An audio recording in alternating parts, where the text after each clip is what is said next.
ақш пен Иран арасында Исламабадта келіссөз сәтсіз өтті. Енді не болатынын түсіндірейін. Соғыс басталған кезде Иран бұғазды бірден жауып, өз бақылауын орнатқан. Кейін кейбір кемелерге өтуге рұқсат беріле бастады. Бірақ ол үшін шамамен $1 миллион көлемінде төлем талап ете бастаған. Тіпті жүздеген кеме осы шартпен өткені белгілі. Ал бұл өз кезегінде ақштың бүкіл соғыстағы жоспарын өзгертіп жіберді. Себебі халықаралық теңіз жолы бір елдің табыс көзіне айналды. Ал соғыс жағдайында бұл қарсыласты күшейтетін бірден бір фактор. Осыдан кейін 8 сәуірде уақытша 2 апталық бітім жарияланып, сенбіде сол келіссөздер 25 сағатқа созылып, енді бүгін сәтсіз өткені белгілі болды. Келіссөзде тараптар ядролық бағдарлама бойынша да, Ормуз бұғазы мәселесі бойынша да ортақ шешімге келе алмады. Иран өз бақылауынан бас тартқысы келмейді, ал ақш бұғаздың толық ашылуын талап етеді. ақш вице-президенті Джей Венстің айтуынша, бұл ақшқа қарағанда Иран үшін әлдеқайда жағымсыз жаңалық. Оның айтуынша, ақш соңғы ұсынысын жасаған, бірақ ирандық келіссөз жүргізушілер Вашингтонның шарттарын қабылдаудан бас тартқан. Өз кезегінде Иран сыртқы істер министрлігі бірнеше мәселе бойынша тараптар өзара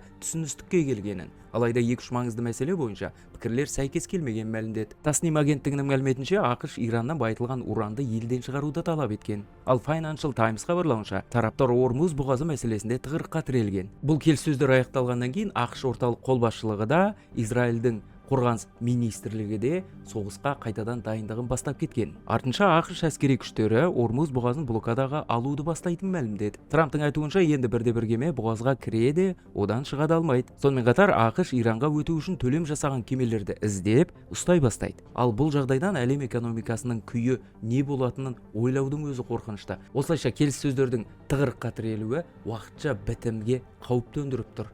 Жағдай осындай. Арнаға жазылып, лайк баса кетіңіз.